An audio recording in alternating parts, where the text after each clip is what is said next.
Assalamualaikum warahmatullahi wabarakatuh. Jumpa lagi ya dengan Bapak. Kali ini Bapak akan menjelaskan mata pelajaran Pendidikan Pancasila dan Kewarganegaraan kelas 9. Ya, sebelum Bapak mulai menjelaskan, demi berkembangnya channel ini supaya lebih berkembang lagi, marilah dibantu dengan subscribe dan like-nya. Terima kasih atas subscribe dan like-nya.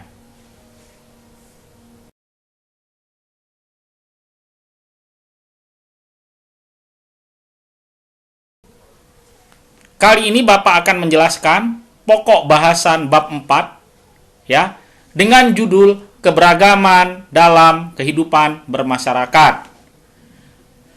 Dalam pokok bahasan ini terdapat 4 tujuan pembelajaran dan subpokok bahasannya terdiri dari A. Hakikat keberagaman dalam bingkai Bhinneka Tunggal Ika. B.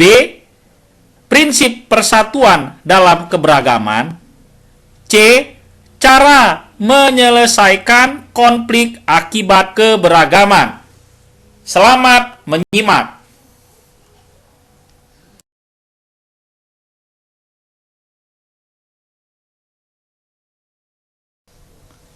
A. Hakikat keberagaman dalam bingkai Bhinneka Tunggal Ika. Makna keberagaman dalam masyarakat Indonesia. Dalam Kamus Besar Bahasa Indonesia (KBBI), keberagaman berarti tingkah laku, macam, jenis, lagu, musik, langgam, warna, dan laras. Tata bahasa. Dengan demikian, yang dimaksud keberagaman adalah suatu kondisi masyarakat yang di dalamnya terdapat perbedaan-perbedaan di berbagai bidang, terutama agama, suku, ras, dan antar golongan. Ya, perhatikan lagi nih ya. Keberagaman suku, agama, ras, dan antar golongan sering disingkat dengan SARA. Itu ya, suku, agama, ras, dan antar golongan. Indonesia terdiri atas beribu-ribu pulau yang dibagi dalam beberapa provinsi. Tiap-tiap pulau memiliki suku, budaya, dan bahasa daerah berbeda-beda. Itulah yang dimaksud dengan keberagaman dalam masyarakat Indonesia.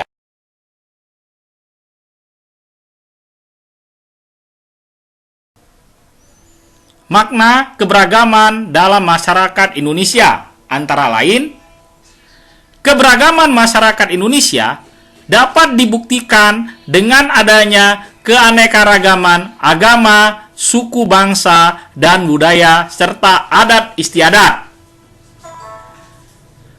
Keberagaman yang ada di Indonesia merupakan kekayaan bangsa Indonesia yang harus dipelihara. Nah, perhatikan lagi nih ya. Ada berbagai bentuk keberagaman masyarakat Indonesia, seperti agama, ras, golongan, suku bangsa, sosial budaya, dan adat istiadat.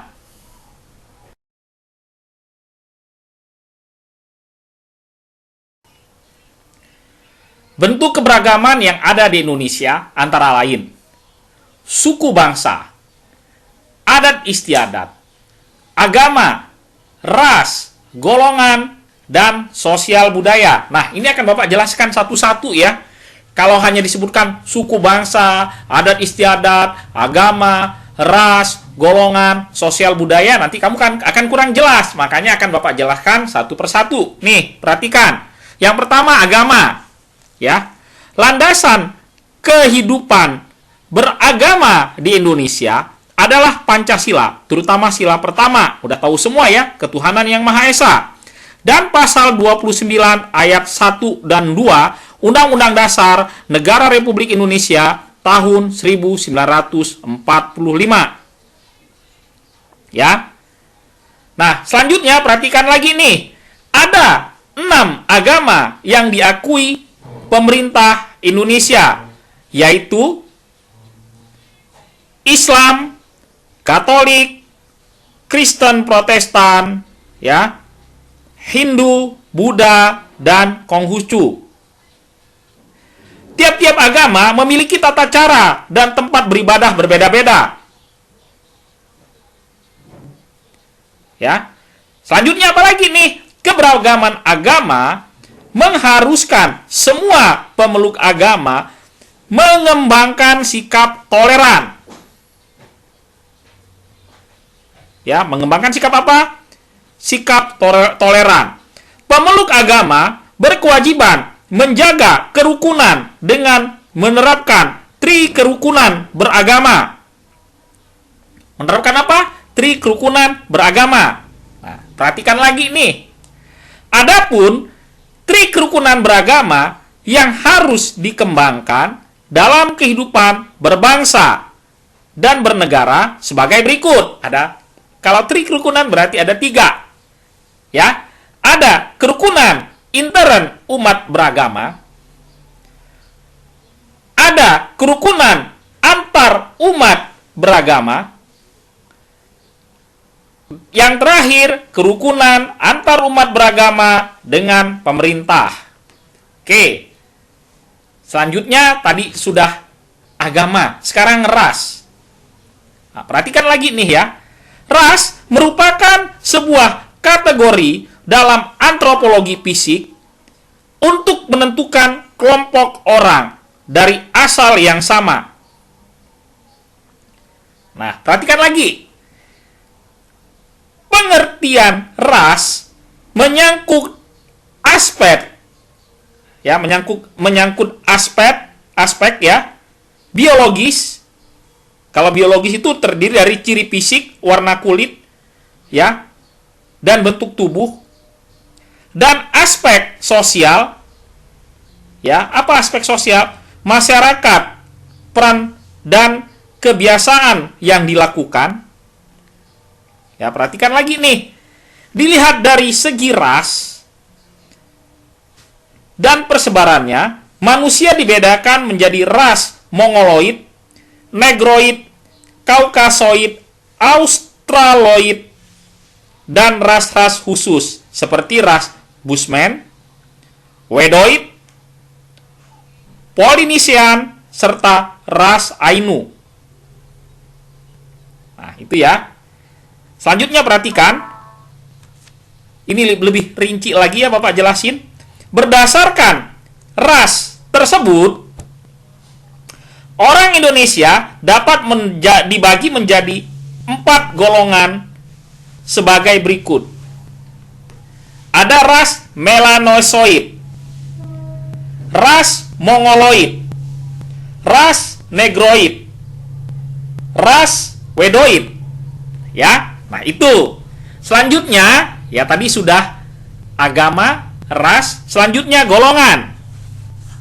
Golongan adalah kelompok atau kumpulan manusia yang merupakan kesatuan beridentitas dengan adat istiadat dan sistem norma yang mengatur pola-pola interaksi antar manusia.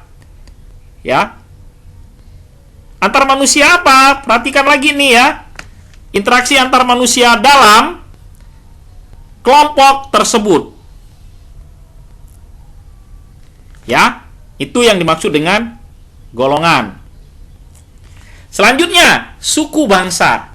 Ya, itu kan suku bangsa di Indonesia banyak ya, ada suku Lampung, ada suku Batak ya. Nah,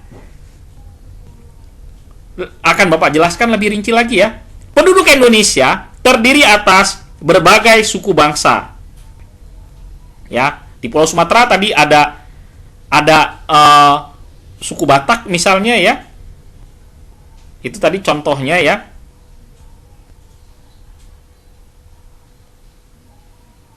Nah, selanjutnya kamu Bapak jelaskan lagi ya.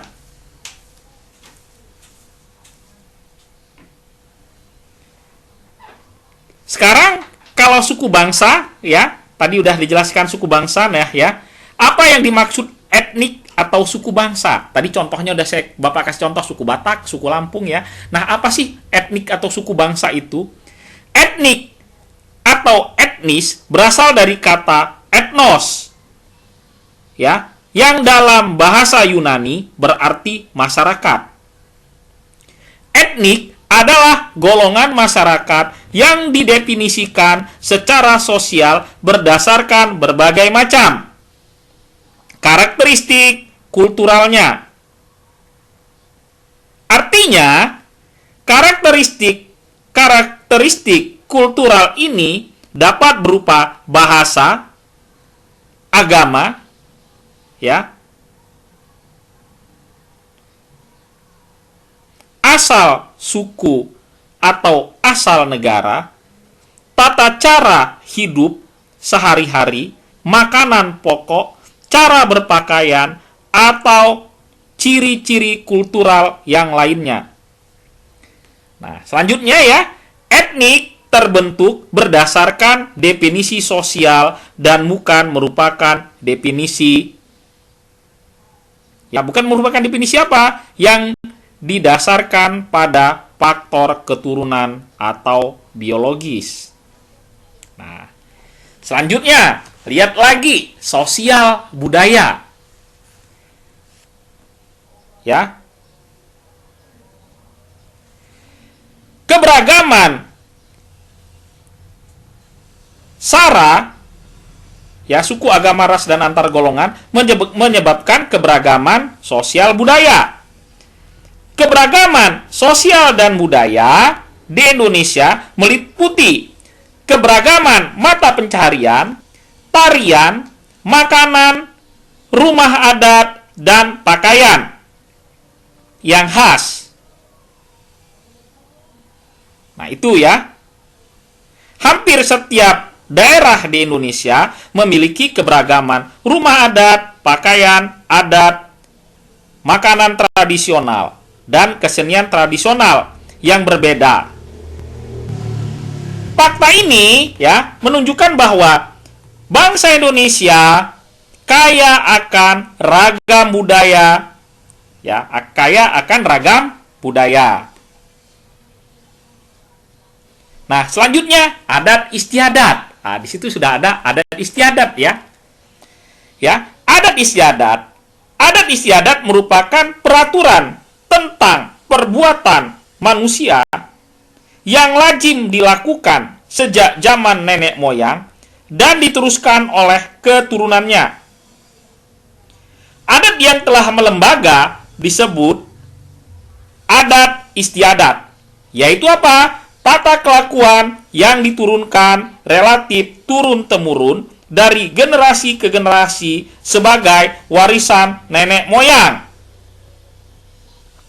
Ya, nah itu adat istiadat. Oke ya.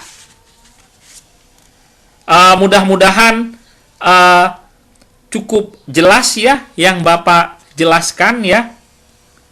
Nanti di situ ya di adat istiadat itu nanti ada sistem kekerabatannya, ada yang namanya parental, ada yang namanya patrilineal, ada yang namanya matrilineal. Apa yang dimaksud dengan parental? Parental adalah sistem kekerabatan yang menarik garis keturunan dari kedua belah pihak, berarti dari ayah dan dari ibu. Ya, ada yang namanya patrilineal. Patrilineal adalah sistem kekerabatan yang ditarik dari garis keturunan dari ayah. Ya. Ada lagi namanya matrilineal. Apa itu matrilineal? Adalah sistem kekerabatan yang menarik garis keturunan dari ibu. Nah, itu ya, itu apa namanya? Ada sistem kekerabatannya di adat istiadat.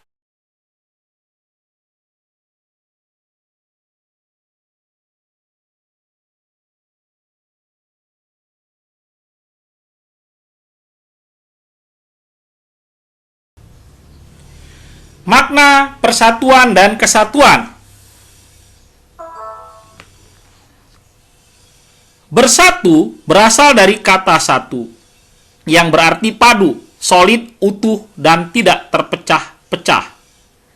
Kata ini mendapat imbuhan ber menjadi bersatu.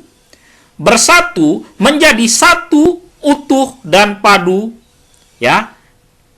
Dan nih, bersatu juga nih ya, dapat diartikan sebagai sebuah kondisi tidak terpisah-pisah dan tidak mementingkan kelompok atau golongan tertentu. Nah, selanjutnya nih, Bapak jelasin lagi. Adapun persatuan memiliki pengertian lebih luas, mencakup hal-hal berikut. Ya. A. Menyatukan beraneka ragam corak menjadi satu kebulatan utuh dan serasi. B. Menghimpun hal-hal yang terserak menjadi satu. C. Membentuk sebuah unit dengan sifat tiap-tiap anggotanya saling menguatkan. Nah, selanjutnya persatuan dan kesatuan. Lihat nih ya. Ini sama aja dengan di slide ya, cuma Bapak lebih jelaskan lebih rinci lagi. Persatuan dan kesatuan berasal dari kata satu yang berarti utuh atau tidak terpecah belah. Persatuan juga dapat diartikan sebagai perkumpulan dari berbagai komponen menjadi satu. Nah, sedangkan kesatuan merupakan hasil perkumpulan yang telah menjadi satu dan utuh. Nah, dengan demikian apa nih persatuan dan kesatuan? Ya, dengan demikian persatuan dan kesatuan berarti bersatunya macam-macam corak yang beraneka ragam menjadi satu kesatuan utuh, serasi, saling menguatkan, dan menghargai perbedaan. Oke ya. Jadi apa nih? Kalau persatuan dan kesatuan Indonesia ya dilandasi oleh kemana? Oleh sila ketiga Pancasila. Apa tuh? Persatuan Indonesia. Ya. Nah, karena apa? Persatuan Indonesia merupakan landasan bagi proses terciptanya kerukunan bangsa Indonesia. Ya, oke ya. Sudah cukup ya.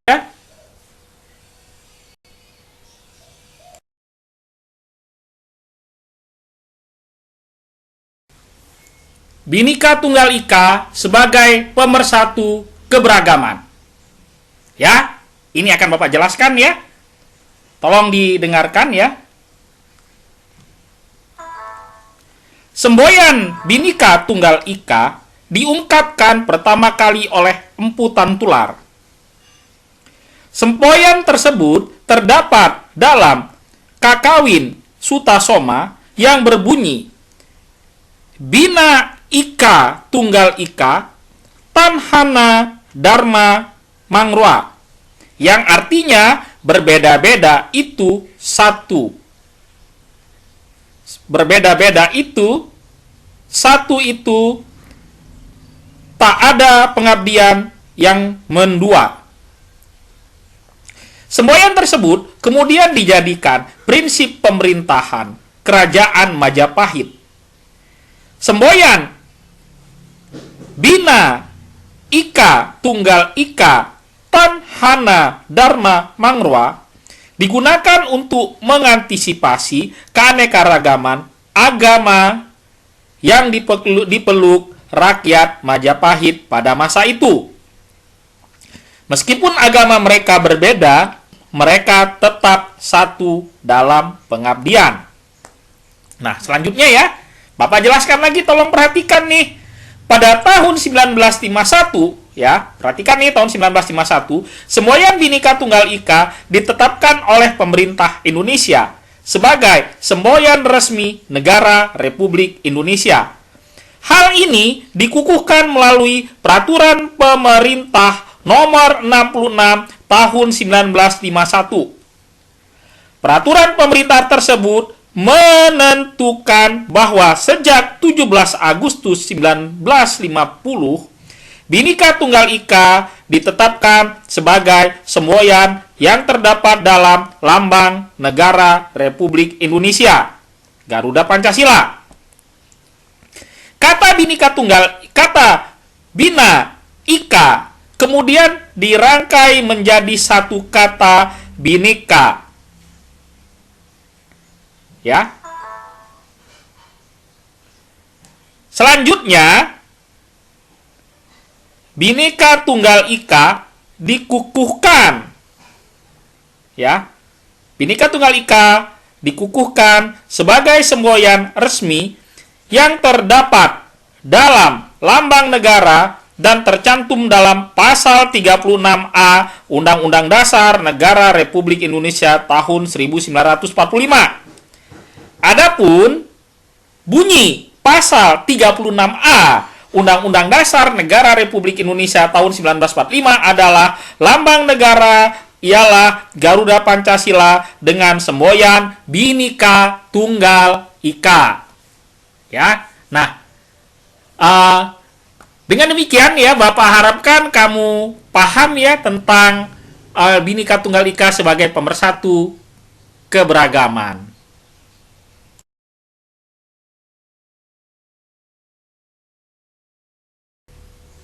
Ciri-ciri Bhinneka Tunggal Ika. Adanya persamaan hak dan kewajiban bagi setiap warga negara. Itu yang pertama ya. Yang kedua, tidak ada rasialisme, yaitu paham yang menganggap ras atau sukunya paling unggul.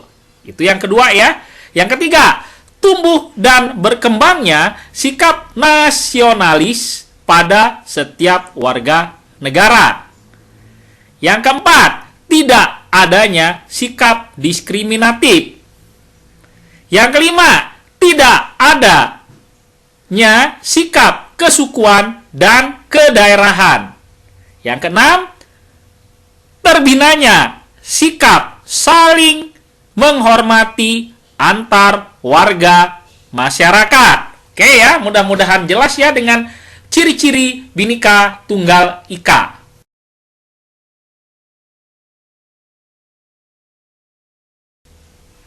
Nah, perhatikan lagi nih ya. Sekarang Bapak akan menjelaskan dampak positif dan negatif kebhinekaan masyarakat Indonesia. Ya, perhatikan. Ini unsur kebhinekaannya ada etnik, agama, bahasa, budaya. Bapak jelaskan satu-satu nih. Etnik. Dampak positif, pengikat kelompok masyarakat. Dampak negatif, memicu timbulnya konflik untuk bersatu antar kelompok masyarakat. Yang kedua, agama. Dampak positif, sifat kebhinekaan memperkuat keinginan bersatu dalam mencapai cita-cita bersama.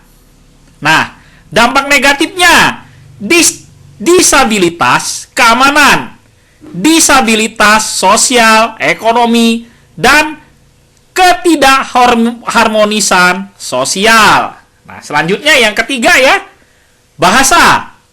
Dampak positif, mendorong munculnya paham yang menerima perbedaan.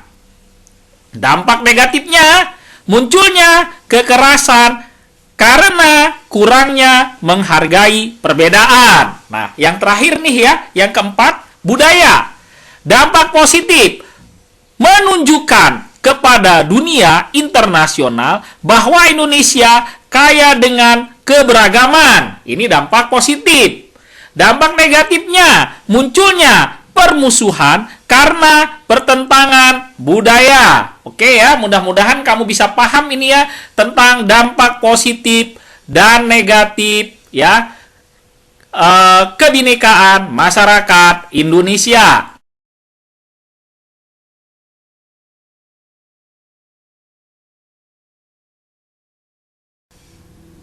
B. Prinsip persatuan dalam keberagaman. Ya, ini akan Bapak jelaskan. Ada beberapa prinsip. Yang pertama, prinsip Bhinneka Tunggal Ika. Makna prinsip Bhinneka Tunggal Ika adalah meskipun Indonesia terdiri atas beragam suku bangsa dengan kebudayaan dan adat istiadat yang beragam, keseluruhannya merupakan satu kesatuan, yaitu apa? Bangsa dan negara Indonesia. Itu ya, tentang prinsip Bhinneka Tunggal Ika. Yang kedua, prinsip nasionalisme. Nasionalisme yang dikembangkan Indonesia adalah nasionalisme dalam arti luas. Setiap daerah di Indonesia mencintai kebudayaan dan suku bangsanya, tetapi tidak menganggap budaya atau suku bangsa mereka paling unggul. Melalui prinsip nasionalisme, konflik-konflik yang dilatar belakangi apa? Oleh keberagaman dapat diminimalisir atau diminimalisasi ya. Prinsip nasionalisme menganjurkan adanya tindakan kuratif. Ya, apa itu tindakan kuratif? Tindakan kuratif merupakan upaya tindak lanjut atau penanggulangan akibat masalah yang terjadi ya setelah konflik berhasil diselesaikan. Nah ya, selanjutnya apalagi? Tiap-tiap pihak harus berdamai dan menyadari bahwa mereka satu dalam negara kesatuan Republik Indonesia. Itu prinsip nasionalisme. Prinsip kebebasan yang bertanggung jawab. Ya, perhatikan nih. Setiap orang mempunyai kebebasan berpendapat. Akan tetapi pelaksanaan kebebasan berpendapat tidak boleh bertentangan dengan hukum. Dengan kata lain, seseorang yang hendak mengemukakan pendapat harus mematuhi kaidah atau aturan tertentu, seperti mengemukakan pendapat tidak boleh mengganggu ketertiban dan kepentingan umum. Selain itu, setiap orang memiliki kebebasan melakukan sesuatu. Akan tetapi, pelaksanaan kebebasan tersebut harus dapat dipertanggungjawabkan kepada Tuhan Yang Maha Esa, kepada sesama manusia, serta kepada bangsa dan negara. Oke? Itu yang prinsip kebebasan yang bertanggung jawab. Oke, selanjutnya yang keempat. Ya. Prinsip wawasan Nusantara. Wawasan Nusantara merupakan cara pandang dan sikap bangsa Indonesia mengenai diri dan bentuk geografinya berdasarkan Pancasila dan Undang-Undang Dasar Negara Republik Indonesia tahun 1945. Dalam pelaksanaannya, perhatikan ini ya, wawasan Nusantara mengutamakan kesatuan wilayah dan kebinekaan untuk mencapai tujuan nasional. Kedudukan manusia Indonesia dalam wawasan Nusantara ditempatkan dalam kerangka kesatuan politik, sosial, budaya, ekonomi, serta pertahanan dan keamanan.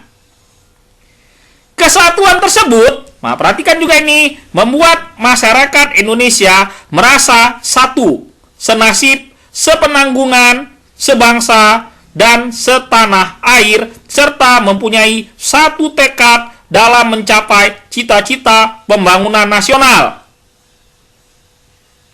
Oke ya, selanjutnya yang kelima. Prinsip persatuan pembangunan untuk mewujudkan cita-cita reformasi. Cita-cita negara Indonesia tercantum dalam alinea keempat, pembukaan Undang-Undang Dasar Negara Republik Indonesia tahun 1945. Ya, itu. Reformasi merupakan babak baru bagi Indonesia untuk menciptakan perubahan dan perbaikan mendasar.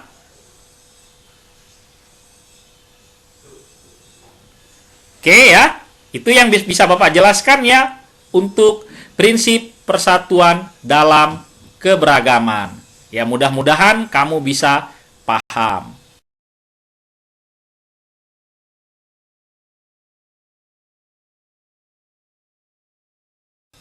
C. Cara menyelesaikan konflik akibat keberagaman. Di antaranya, mengembangkan sikap saling menghargai dan menghormati, menjaga semangat persatuan dan kesatuan, membangun keberagaman inklusif, kesadaran budaya multikultur, membangun toleransi, membangun sikap sensitivitas gender. Oke ya. Mudah-mudahan ya kamu bisa paham ya ini tentang cara menyelesaikan konflik ya, ini cara menyelesaikan konflik akibat keberagaman.